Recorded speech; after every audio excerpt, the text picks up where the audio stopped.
মাত্র একটি ডাব দিয়েই আপনি কিন্তু বানাতে পারেন এমন মজাদার পুডিং, যা খেতে হবে অসাধারণ। আর স্বাদটা যেন মুখে লেগে থাকার মতো। এই তো দেখুন কি সুন্দর পুডিংটা একদম একদম পারফেক্টলি সেট হয়েছে। দেখুন বন্ধুরা কতটা সুন্দর মনে হচ্ছে। এখনই সবগুলো খেয়ে ফেলাই। এই যে আমি কেকের সাজে এগুলো কিন্তু সেট করে নিয়েছিলাম, আপনারা চাইলে অন্য পাত্রেও নিতে পারেন।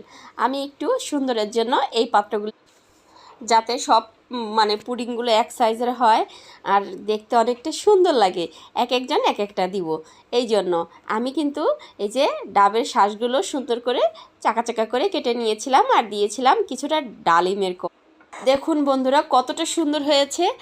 আর আপনারা কিন্তু চাইলেই এই পুডিংটা বানাতে পারেন। এর জন্য লাগবে একটা ডাব, ডাবের পানিগুলো নিয়েছি, সাথে দিয়েছি চিনি পরিমাণ মতন। এই যে আমি গরম ঢেলে নিচ্ছি, গরম গরম হওয়া। দেখুন বন্ধুরা কতটা সুন্দর। এই যে আমি ঢেলে নিচ্ছি পুডিংয়ের ডাবের রসের ডাবের পানি।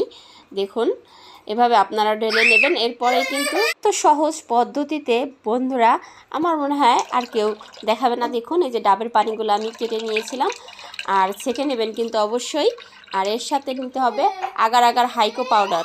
এই পুডিংটা জমাট বাঁধার জন্য কিন্তু আগার আগার হাইকো পাউডারটা লাগবে বন্ধুরা। আপনারা কিন্তু এটাও নেবেন অবশ্যই।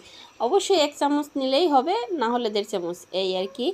আর শাঁসগুলো সুন্দর করে আপনারা যে কোনো সাইজেরই কেটে নিতে পারেন। নারকেলের শাঁসটা ইচ্ছা অনুযায়ী আপনারা যে কোনো সাইজে কেটে নিতে পারেন বন্ধুরা। আর এভাবে ঢেলে তারপরে কিছুক্ষণ পরে ঠান্ডা করে ফ্রিজে রেখে দেবেন। ফ্রিজেরটাই খেতে কিন্তু অনেক মজাদার হবে। আপনারা এই পুডিংটা এভাবে বানিয়ে নিতে পারেন বন্ধুরা। দেখুন কত আমি আপনাদের সহজ পদ্ধতিতে দেখিয়ে দিলাম। আশা করি আপনারা উপকৃত হবেন।